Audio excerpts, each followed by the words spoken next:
Spoštovane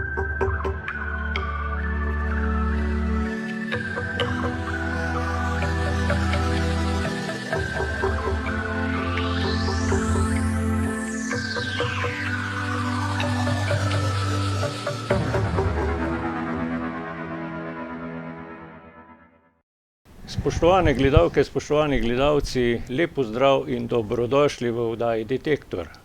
Veliko čast in zadovoljstvo mi je, da lahko pozdravim gostjo tokratne oddaje v oddaji Detektor. Dr. Karla Oder je naša gostja, doktorica etnologije, zgodovinarka, muzejska svetnica. Lep pozdrav tudi naši gostje. Lepo pozdravljeni. Pot jo je vodila iz Šentjanža in Dravograda, maturo je opravila na gimnaziji Ravne na Koroškem in se vpisala na študij etnologije, zgodovine na Filozofski fakulteti v Ljubljani. Potem je bila kustosinja v Delavskem muzeju Ravne na Koroškem, nato višja kustosinja in direktorica muzeja. Nekaj časa tudi pomočnica direktorice Koroškega pokrajinskega muzeja, danes pa je kustosinja. Dr. Karla Oder se ukvarja predvsem s gospodarsko zgodovino in delavsko kulturo oziroma kulturo dela. Posveča se raziskovanju načinu življenja zlasti industrijskega prebivalstva, rudarjev in železarjev. Je sicer tudi zelo aktivna, pleše v kulturno-umetniškem društvu Prežihov Oranc, Ravne na Koroškem in je članica različnih komisij v občinah Ravne in na Koroškem in Prevaljah, ter tudi članica Planinskega društva Prevalje. Skratka, zelo kompleksna, angažirana osebnost, ki je pa diplomirala na temo Leše, leški rudarji, njihove šege in navade. Za svoje delo je prejela številna priznanja. Pa bi morda takoj za uvod jo povprašal, ali je katero od priznanj ali nagrad še posebej drago oziroma ga želi izpostaviti ali pa pokomentirati ali pa predstaviti. Pa prosim. Ja, hvala lepa. Res kar nekaj priznanj sem v tem svojem delovnem obdobju dobila. Vse so mi drage, vse so mi ljube, vsaka posebej pravzaprav označuje eno obdobje mojega strokovnega dela. Res pa je, da so tiste prve nagrade pravzaprav take, ki dajo spodbudo, ki dajo neko samozavest, neko potrditev delu, ki ga opravljaš. In moram reči, da je bila prva nagrada podeljena s strani občine Ravne leta 1993, srebrna Prežihova plaketa za raziskavo Mežiške doline oziroma za etnološko topografijo slovenskega etničnega ozemlja občine Ravne na Koroškem, ki je šla v Ljubljani pri Znanstvenem inštitutu Filozofske fakultete leta 1992. In pa tisto leto smo v muzeju pripravili tudi razstavo 300 let Mežiške doline, utrip Mežiške doline v zadnjih 300 letih. No in tudi strokovno društvo, Slovensko etnološko društvo, mi je to leto podelilo Murkovo priznanje za to strokovno, opravljeno strokovno delo. Ja, čestitke tudi z moje strani za to priznanje, ki ste ga zdaj omenili, in vsekakor je šlo oziroma to, kar ste predstavila, več kot zasluženo v prave roke. Pa če bi morda kot zgodovinarka zdaj malo pojasnila nekaj teh zgodovinskih splošnih izrazov ali kakorkoli. Vemo, zgodovina je veda, ki raziskuje človeško vedenje skozi čas in prostor, je humanistična družbena veda, ki proučuje družbo njenega nastanka v času in prostoru. Verjetno bi vsi zgodovinarji v Sloveniji na Koroškem zagotovili, da izpolnjujete to poslanstvo, ki se pričakuje od zgodovinarja, pa kljub temu bi navezal ta del. Naloga zgodovine je tudi, da kritično, nepristransko raziskuje dogodke v preteklosti. Pa mislite, da ta nepristranskost, pa to poslanstvo zgodovine je tisto, kar bi lahko rekli, da se v Sloveniji dogaja in da zgodovinarji te poslanstvo v celoti izpolnjujete ta načela zgodovinarjev. No, pri raziskovanju bi rekla, da je tako, da nekako iščemo resnico dogajanja, se pravi, iščemo in raziskujemo zgodovinska dejstva. Res je, da zagotovo se ne moremo izogniti nekega subjektivnega momenta pri raziskovanju te objektivnosti. Sama lahko rečem, da se trudim, da delam v tej smeri, da skušam pregledati čim več arhivskega gradiva, čim več različne literature. Pri tem se ne omejujem na neko svetovno-nazorsko, bi rekla, samo eno usmeritev. Je pa tako, da obstajajo neke tudi fizične omejitve, da vsega preprosto nikoli ne moreš pregledati, in zato tudi nekateri pogledi ostanejo, bi rekla, neobdelani, in tudi, bi rekla, prihodnjim generacijam mladih zgodovinarjev, da raziskujejo naprej. V Sloveniji, za Slovenijo je značilno, da zgodovinarji precej obdelujete pa raziskujete preteklost, ampak sočasno so teme, na katerih so popolnoma diametralna ali različna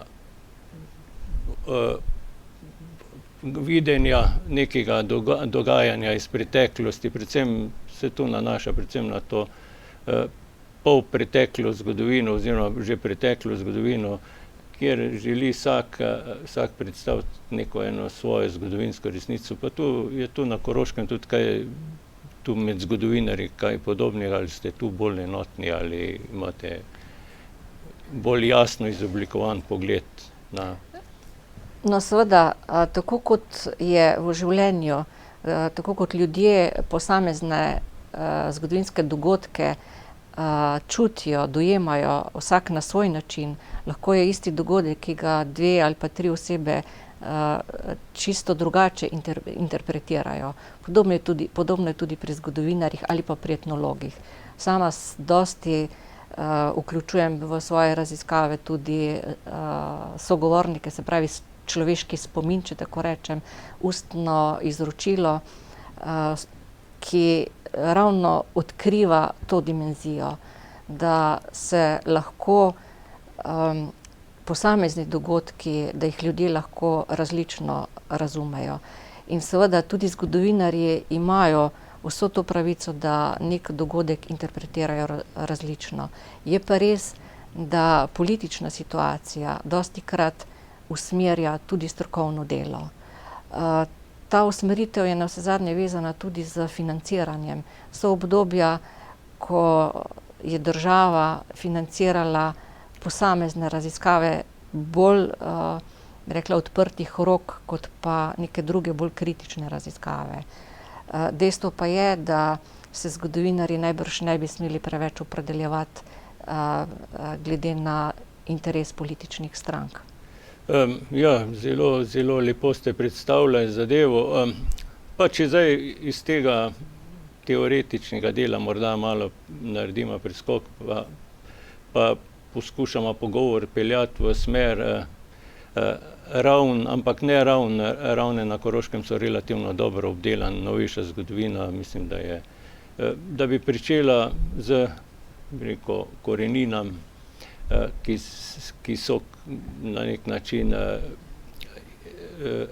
korenine Ravn na Koroškem, mesta Ravn na Koroškem, občine Ravn na Koroškem, in ki pa je morda bolj rahlo manj obdelana, pa morda časi bolj spodbuja domišljijo pa radovednost, kot pa tisto, kar je že na nek način razkrito. Pa takole bi vprašal, Rimska cesta, Rimljani, skratka, tu v zadnjem času kar nekaj zasledimo neke stvari, ki bi želeli na novo obuditi neko dogajanje, tako so neke rekel, čisto take tudi igre v to smer posvečene, ki so borbe Rimljanov, pa ne vem kaj vse. Ampak mi imamo v tem primeru jasno, da tudi v tem prostoru je nekaj bilo povezano z Rimljani, saj imamo Rimsko cesto, Rimski vrelec, pa je možno na to temo kaj več povedati, kot pa to samo na neki načelni ravni. Je kaj? No, za Mežiško dolino lahko rečemo, da je bolj malo arheoloških raziskav bilo doslej narejenih, da sicer poznamo, da je tekla tu skozi Rimska cesta, da je bilo na Zagradu rimsko pokopališče oziroma da so bili najdeni v reki Meži nagrobni spomeniki iz tega rimskega pokopališča iz obdobja 3. 4. stoletja našega štetja. Ampak ko so arheologi sondirali na lokaciji papirnice Prevalje, nekdanje papirnice Prevalje, pravzaprav niso našli nobenih ostankov. Tako da je še vedno ta lokacija skrita nekje pod plastmi zemlje. Kako je z tem oživljanjem neke rimske tradicije? Zagotovo je rimsko obdobje ena zelo zanimiva zgodba, dosti tudi odmaknjena, tako da dovoli tudi precej domišljije pri organiziranju različnih takih novodobnih prireditev. Bi pa rekla, da bi bilo dobro nekako se ozreti tudi po obdobju srednjega veka in pa mogoče tudi ohranjati dediščino iz tega novejšega obdobja. Zdaj je tule ob rušenju bivše kinodvorane, če tako rečem, na tistem prostoru se je odkrilo neko najdbišče arheološko. Pa so tu kakšne stvari, ki so presenetile, ali je to bilo že tudi več ali manj samo potrditev nečesa, kar smo že ugotavljali, da bi naj bilo v preteklosti na tem prostoru.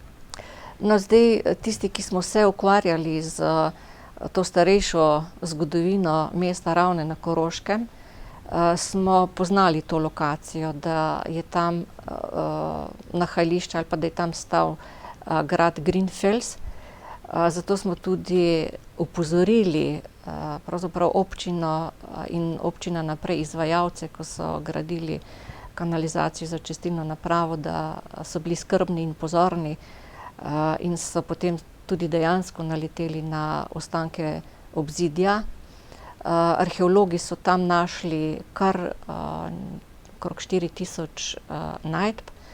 Muzej je pred kratkim odprl tudi razstavo o tem dvorcu Grinfels in to je bil brez dvoma pomemben dvorec v zgodovini mesta Ravne, takrat trga Guštanj. In jaz upam, da bodo zgodovinarji v prihodnje razkrili še več teh neznank.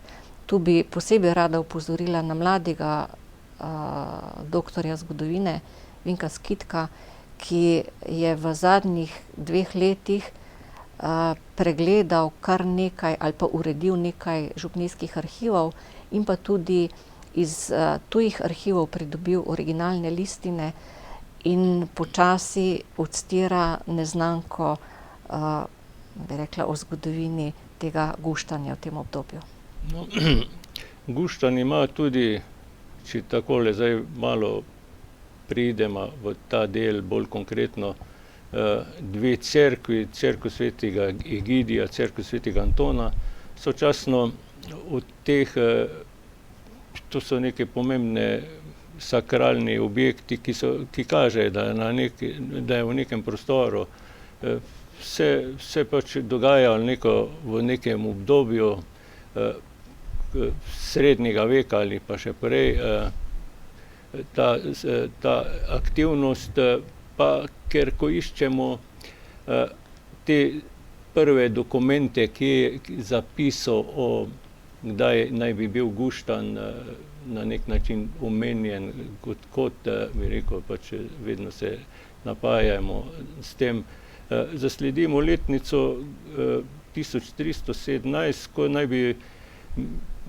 bila listina, ki dokazuje, da je bil takratni Guštan v tistem času deželno sodišče, da je sodstvo, odvetništvo bilo v tem prostoru, ampak sočasno so pa te cerkve že takrat tudi obstajale. To pomeni, da imajo tudi neko podobno zgodovino ali pa še so starejšega datuma.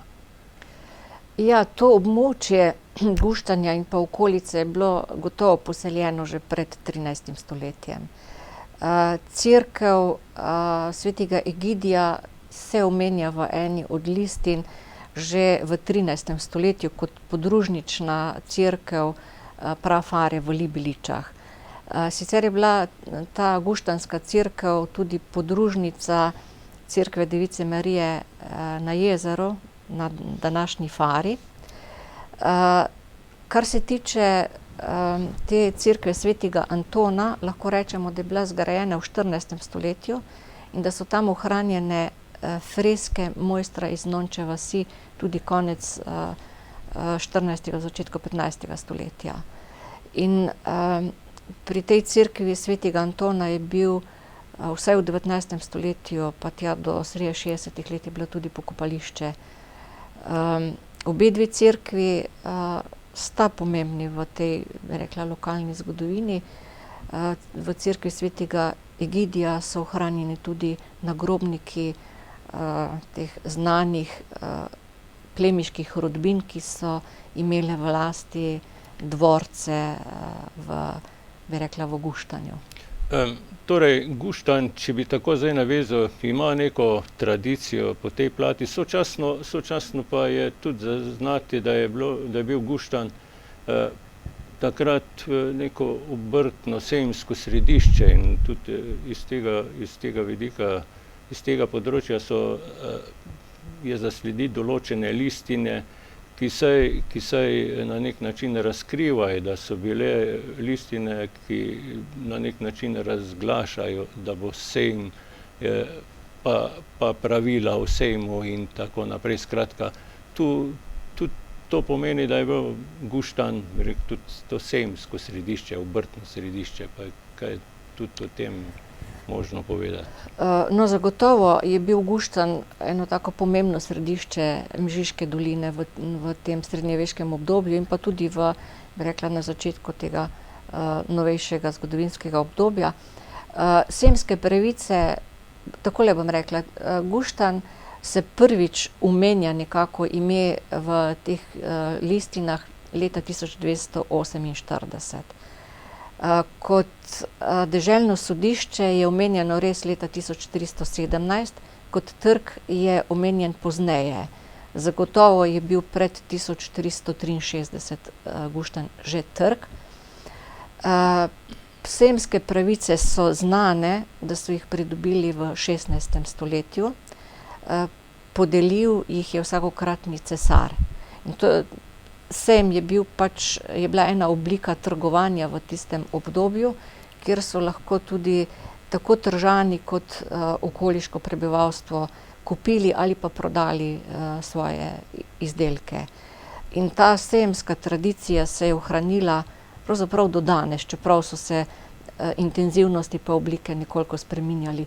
In sejem na Črno nedeljo je eden takih, bi rekla, ki sega v tisto obdobje 16. stoletja. Ja, z ozirom na to, da sem zasledil, da bi sejemski prostor bil pod cerkvijo tule v Guštanju, to zanesljivo mislijo se pod cerkvijo svetega Egidija, danes imamo tudi tržnico, skratka, da smo kar pravi prostor tudi v današnjem času za to tržno dejavnost locirali. No? Ja, jaz mislim, da ta prostor ohranja to svojo identiteto. Navsezadnje tudi zdajšnji trgovski center, ki je bil prvič postavljen sredi 70. let, potrjuje in ohranja to, bi rekla, tržno tradicijo prostora. Za Guštanj je znano tudi, oziroma bolj za Mežiško dolino, da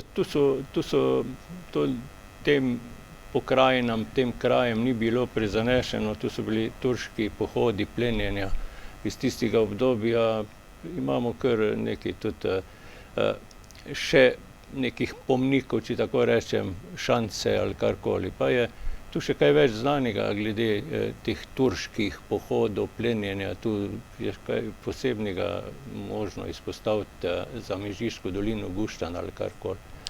Zdaj lahko rečem, da je nastala ena raziskovalna naloga izpod peresa mladega raziskovalca Gimnazije Ravne o turških šancah, ki pravzaprav razkriva nekatere, bi rekla, še do zdaj neznana dejstva. Turki so prišli v ta prostor v bistvu v drugi polovici 15. stoletja. 1473 je znano, da so se utoborili pred cerkvijo na Fari, se pravi na današnjih Prevaljah. Turške šance so pa nekako v istem obdobju zgradili kot obrambni tabor od cerkve svetega Mohorja do Javornika. Od teh turških šans je pravzaprav zdaj že kar malo ohranjenega. Drugače pa so Turki prihajali v ta prostor še nekaj desetletij pozneje. Nimamo pa narejenih tudi bolj natančnih raziskav. Tudi za ne samo turški upadi pa pohodi, ampak tudi v tem prostoru so na nek način imeli svoje pohode pa pustošili so tudi Ogri, skratka Madžari, a ne. In o kralju Matjažu očitno izvira legenda ravno iz tistega obdobja, ko so se ti Ogri umikali ali karkoli. In nekje sem zasledil, da je tudi ta legenda o kralju Matjažu kot nekem morda celo neupravičeno ima lepšo podobo, kot si jo pa zasluži. Ne vem, ali to drži ali ne. No, seveda, Ogri so prišli v ta prostor pleniti zagotovo v tistem obdobju, ko so tudi Turki pritiskali. In ta povezava z to podobo kralja Matjaža, to olepšano podobo pravzaprav, je na nek način povezana z Matijo Korvinom, ki je bil takrat vodja teh Ogrov. Je pa res, da so Ogri takrat kar za nekaj desetletij zadržali turške prodore v ta naš prostor. In v tem smislu lahko vidimo neko pozitivno zgodbo o teh Ogrih in o kralju Matjažu, ki spi v peci in čakamo, da se bo prebudil. Sicer pa ne vemo točno, kaj vse so Ogri tu pustošili.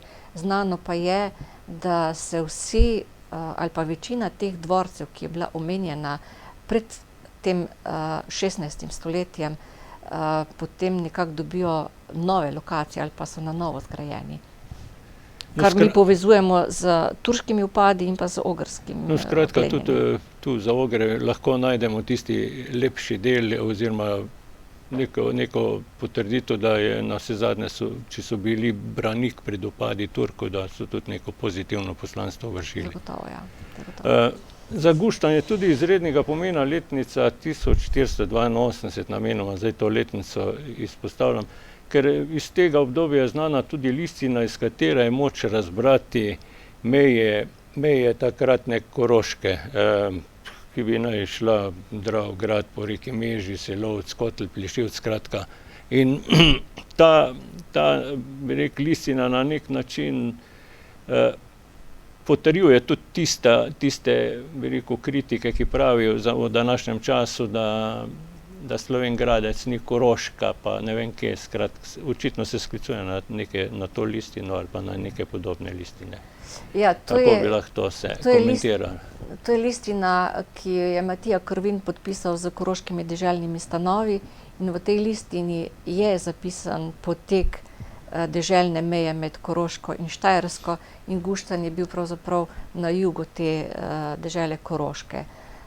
In ta meja se je obdržala vse do konca Prve svetovne vojne.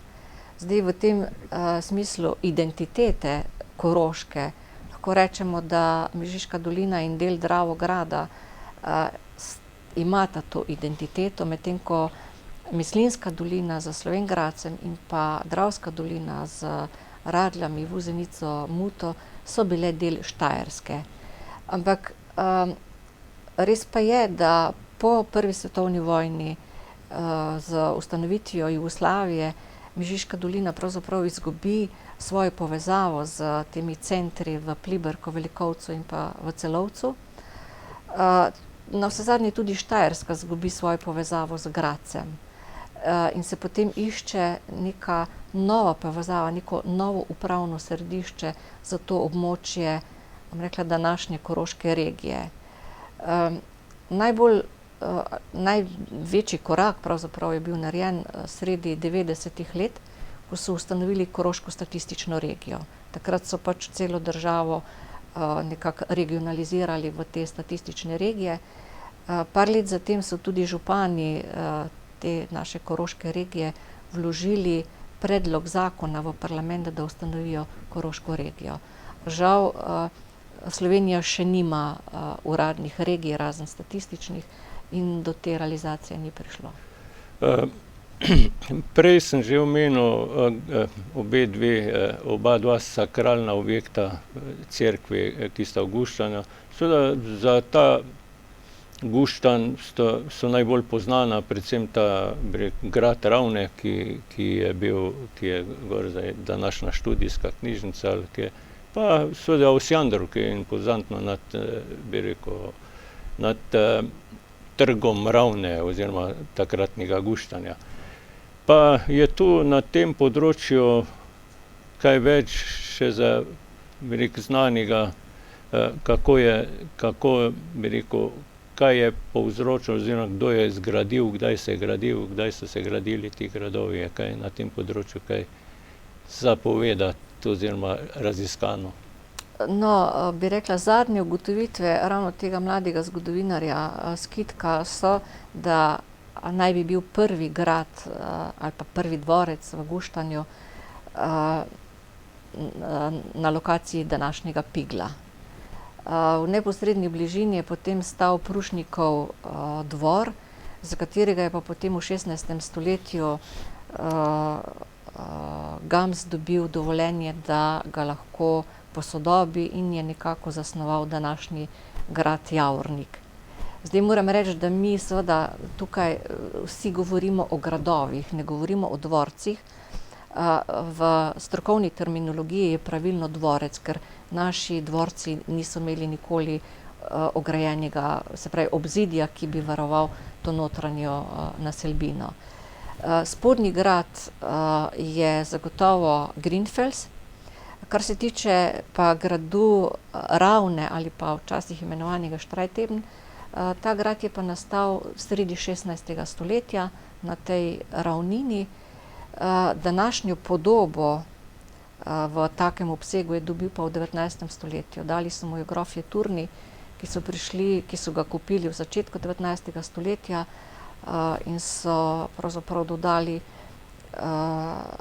to stavbo, ki zdaj povezuje, ali pa bom rekla tako, stavbo, kjer je bil včasih likovni salon. Ravenčani to poznajo. Tako. Ja. No, omenjen je bil grof Turn. Ta rodbina Turn je dala izredno pomembno vlogo, je odigrala pomembno vlogo in neko poslanstvo v tem prostoru in v takratnem Guštanju.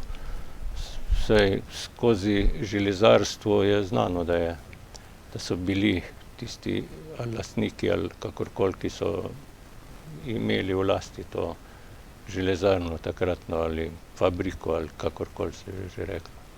Ja, jaz bom tule naredila malo preskoka še tja v srednji vek, da so bile pomembne rodbine, ki so imele v lasti te dvorce ali pa ki so jih zgradile, so bili Vauberški, Žovneški, Aufensteinski, potem tudi Zihteni, Javorniški in tako potem pridemo nekako tudi do Schlangenbergov in pa do grofov Turnov, ki so pa brez dvoma zelo pomembna rodbina, tako plemiška kot tudi rodbina industrialcev. Turni so prišli v ta naš prostor na začetku 17. stoletja. Takrat so kupili grad Pliberk in tudi posest, ki je pač pripadala temu gradu, in tudi določena ozemlja v Mežiški dolini. In že zgodaj so začeli tudi z bi rekla, proizvodnjo v Fužinah, z železarstvom in pa pridobivanjem svinca in cinka v tej naši dolini. Zdaj ste tu omenili tudi Pliberk. Kakšen je bil ta odnos, se da opredeliti odnos Pliberk-Guštan? Je bil, po hierarhiji Pliberk močnejša asociacija? Pliberk je bil pravzaprav sedež tega zemljiškega gospostva. Guštan je bil en del tega gospostva, kar se teritorija tiče. Sicer pa je bil Guštan, ali pa bom drugače rekla, Mežiška dolina v tem gospodarskem smislu zelo pomembna tudi za grofe Turne, ker je prinašala pač neko drugačno in novo dodano vrednost kmetijskemu območju, ker Pliberk je bil pretežno kmetijsko območje.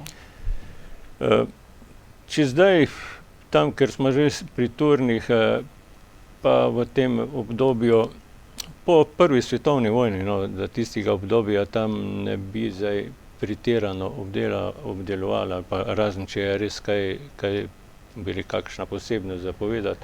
Razen to, zasledimo takrat ta boj ali pa borbo za severno mejo, Majstrovi borci in pa Malgaj, ki je tragično preminul tule v našem kraju tule, in ga tudi imamo Malgajevo društvo, vsi skupaj slavimo. Skratka, ta del zgodovine je seveda pomemben tako za Slovenijo kot tudi za ta koroški prostor, ker tu smo takrat na nek način skozi to pokazali, da želimo biti ne pod germansko, ampak neko svojo jurisdikcijo ali kakorkoli. No, zagotovo je to obdobje prve svetovne vojne ali pa to plebiscitno obdobje zelo pomembno v zgodovini Slovencev. Res je, da so si takratni politiki pa takratni prebivalci prizadevali, da bi nekako ostalo skupaj slovensko etnično ozemlje. To seveda s plebiscitom ni bilo realizirano. Tu so potekali boji za severno mejo. Sploh to območje Mežiške doline je bilo takrat ob koncu prve svetovne vojne precej na prepihu, tako kot tudi potem ob koncu druge svetovne vojne, pa navsezadnje tudi v obdobju osamosvajanja leta 1991. In zagotovo so posamezniki odigrali pomembno vlogo, da je to območje ostalo v okviru Slovenije in da lahko zdaj s ponosom pravzaprav gledamo tako na tiste dogodke in pa na ljudi, ki so ustvarjali našo zgodovino. To obdobje med obema vojnama, če se tako izrazim, je malo manj, bi rekel, vsaj poznano, ne vem, koliko je obdelano, ampak ko tako slediš, za to oddajo sem jaz na nek način šel malo brskati, kje bi kaj več takih splošnih zapisov ali časopisov ali karkoli dobil. Za Slovenijo je znano, da so izhajale razni časniki, pa Jutro, pa Gruda, pa Slovenski dom, pa Mladika, pa nekje to sem zasledil, ali tu v tem prostoru Koroške, če tako rečem, tudi kakšno glasilo izhajalo, kaj takšnega je bilo zaznati v proučevanju tega obdobja, ali to ni. Sem pa zasledil nekaj črtico samo ali novico, da se je pač kaj v Guštanju dogajalo, ampak to je res bolj, bi rekel, naključno, kot pa da bi se kaj o tem pisalo. No, za to območje lahko rečemo, da je bil pomemben časopis Mir, ki je sicer izhajal, mislim, da do leta 20. Potem zasledimo posamezne številke glasila Horuk, prav za to tudi obdobje Mežiške doline. Sicer so pa to območje pokrivali drugi časopisi, ki so pač objavljali za to območje. V glavnem zelo pomembni so časopisi, rekla, ki so bili socialdemokratsko usmerjeni. In dosti je tega gradiva tudi v teh avstrijskih časopisih. V obdobju med obema svetovnima vojnama lahko rečem, da se je na Ravnah kar dosti dogajalo. Zelo intenzivno je bilo društveno življenje, dosti teh, rekla, tudi kulturnih društev oziroma prireditev. V to obdobje sega tudi dramske uprizoritve različnih iger. In pa seveda pomembno je bilo tudi politično življenje v tem obdobju, ki pa sega tudi nekoliko nazaj v 19. stoletje.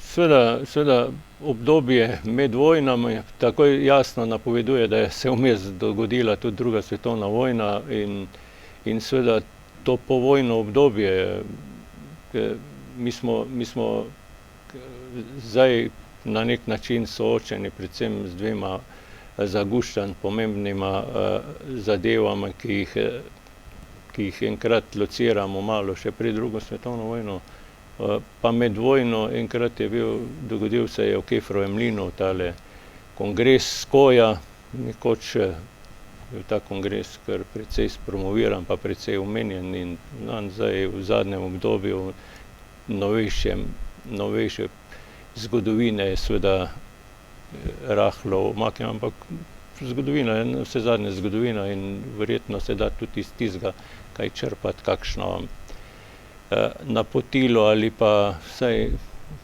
utemeljiti neko zgodovinsko dogajanje. No, Mežiška dolina je bila znana kot industrijsko dobro razvito območje že sredi 19. stoletja, kar pomeni, da je imela tudi veliko delavstva.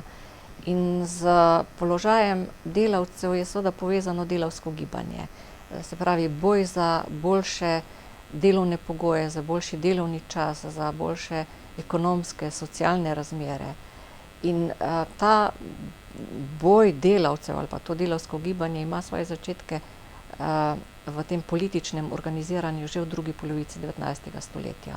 Že takrat zasledimo vsaj, bi rekla, 3 vrste sindikatov, ki so zahtevali boljše pogoje, ki so se pogajali tako z oblastjo kot tudi z posameznimi lastniki, z delodajalci. In naj omenim, ker pripravljamo pač razstavo o praznovanju 1. maja, da je po odločitvi druge internacionale leta 1889 postal praznik dela 1. maj mednarodni praznik, ampak z zelo jasno zahtevo po skrajšanju delovnega časa na 8 ur. Ampak to se je delavstvo pravzaprav uresničilo v Sloveniji šele po 1. svetovni vojni. In sindikati, ki so delovali tudi po 1. svetovni vojni, so imeli tudi pomembno vlogo v pogajanjih pri nastajanju kolektivnih pogodb. Znane so kolektivne pogodbe iz Turnove jeklarne, iz papirnice na Prevaljah, delno tudi iz rudnika Mežica. Res pa je, da so se v to delavsko gibanje zelo močno vključili tudi člani partijske organizacije. Na Ravnah je bila leta 1920 ustanovljena partijska celica ravno v Kefrovem mlinu.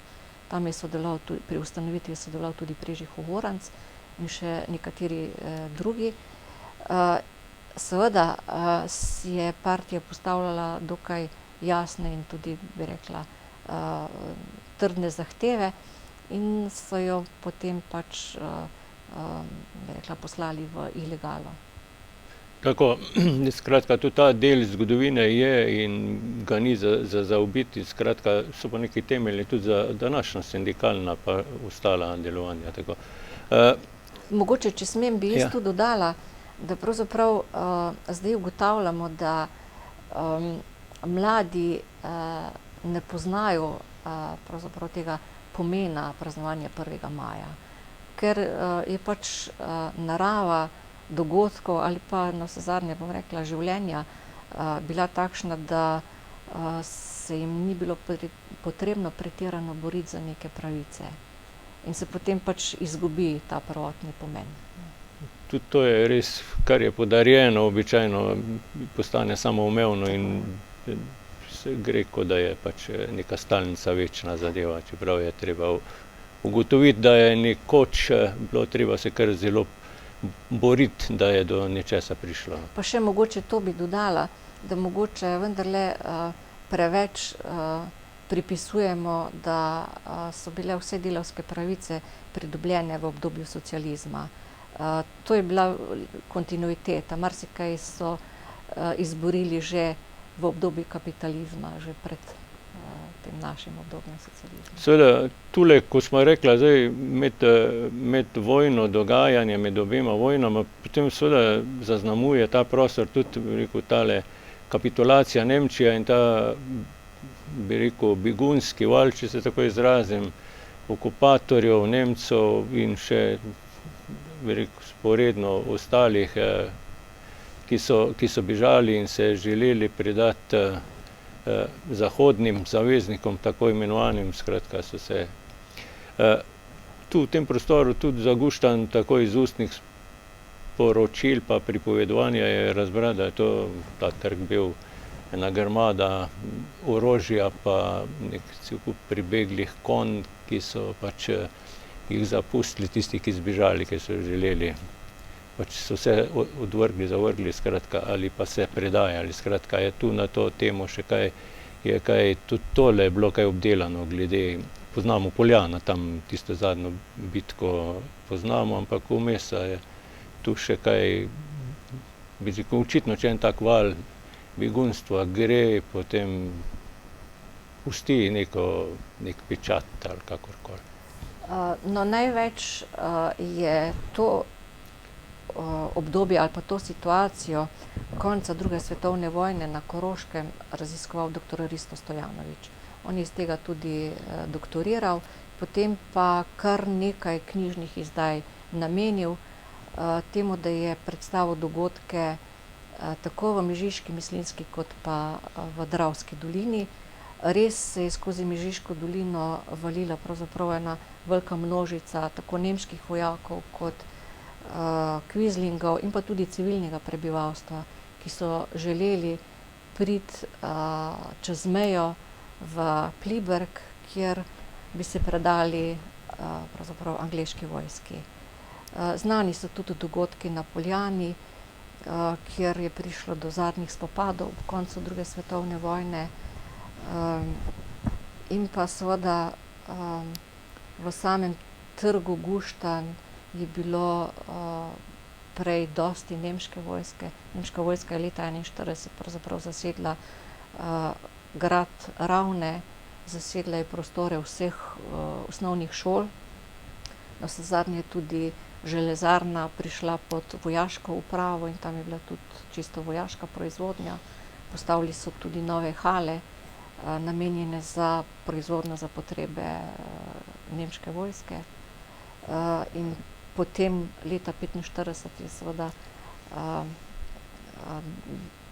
so bile na eni strani tudi sabotaže partizanov, ki so ovirali dela v tovarni, in pa potem umik teh nemških gospodarjev, če tako rečem.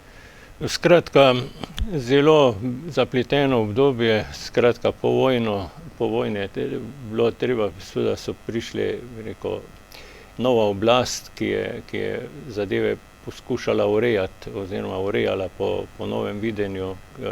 In seveda so sledile takrat v obdobju po 45. letu tako nacionalizacija pa skratka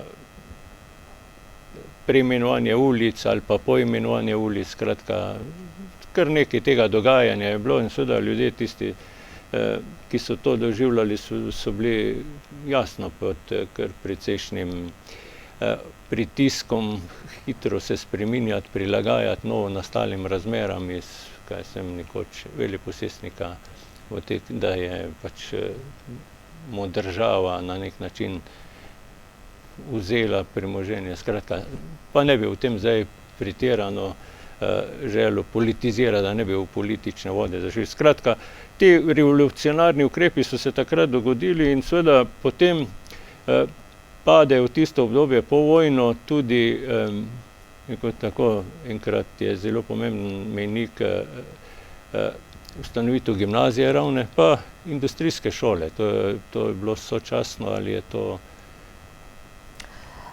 Ja, zelo pomembna sta bila ta dva dogodka. Že leta 1945 ustanovitev gimnazije in pa naslednje leto ustanovitev metalurško-industrijske šole.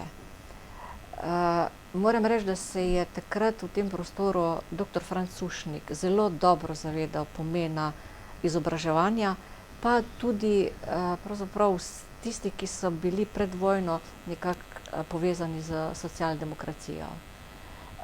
In gimnazijo so si pravzaprav Ravnčani sami priborili, če tako rečem. Ni bila nekako v nekem strateškem planu, državnem ali pa republiškem, da tu ustanovijo eno tako navsezadnje meščansko ustanovo. Ampak ta gimnazija je potem dala pomembno osnovo za tudi strokovno delo na različnih področjih, in v železarni, kot tudi v drugih panogah. Kar se tiče metalurško-industrijske šole, je bila naravna potreba, ker država je železarno Ravne uvrstila med tista podjetja, ki jih obnavljajo iz kapitalne izgradnje, iz sredstev državnega in pa republiškega proračuna. Država je potrebovala železo za obnovo domovine in tu so zaposlovali vedno več delovne sile. In te ljudi je bilo potrebno nekako tudi izobraziti, da so znali upravljati z stroji. In je bila nekako ena taka logična posledica, da ustanovijo eno tako poklicno šolo, ki pa je pomembno prispevala tudi k strokovni izobrazbi, bi rekla, zaposlenih v železarni. Tu potem nastopi ta obdobje, če se tako izrazim, razcveta po preimenovanju Guščana v mesto Ravne na Koroškem, prihod Klančnika, ampak jaz bi ob tem, ta del je dokaj znan, pa že predstavljen velikokrat, pa ne želim s tem zmanjšati pomembnosti pa vloge teh.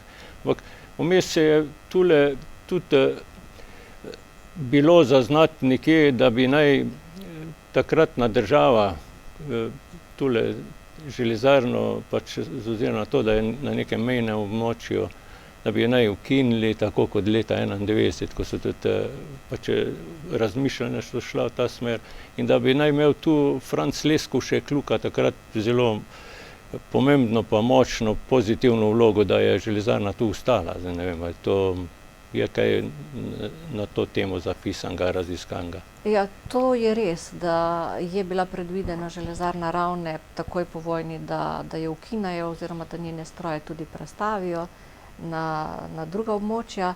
In Franc Leskovšek Luka je v resnici imel pomembno vlogo, takrat je bil minister za težko industrijo. Železarna Ravne je potem v tistem obdobju tudi bila ena redkih podjetij, ki je imela izdelan razvojni program. In moram reči, da je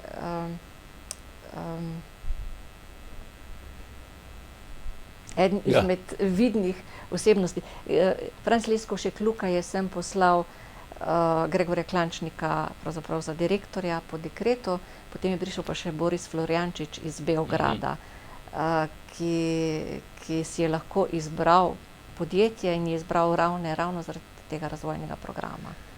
Skratka, tudi veliko tistih, ki imajo neko pozitivno vlogo, da smo pač tu, kjer smo, zadovoljni, koliko smo. Seveda, najin čas se je počasi iztekel, hitro mine v tem klepetu. Skratka, veliko je bilo povedanega, zanimivi odgovori, pojasnila, komentarji. Skratka, jaz bi počasi najin pogovor strnil, zaključil, s tem, da je ostalo še veliko stvari odprtih, ampak to morda za eno prihodnjih oddaj, kjer bi pa več bilo govora o tej novejši zgodovini. Danes bi pa rekel tako, doktor Karla Oder, obdarili ste nas, verjamem, z zgodovinskimi dejstvi, z manj znanimi deli guštanja zgodovine v vsem tem obdobju, kar smo manjkrat se soočili s temi vprašanji in odgovori. In seveda še enkrat hvala za zanimive komentarje in nekatera razkritja iz preteklosti guštanja. Vam, spoštovane gledalke in gledalci, pa hvala za pozornost in nasvidenje.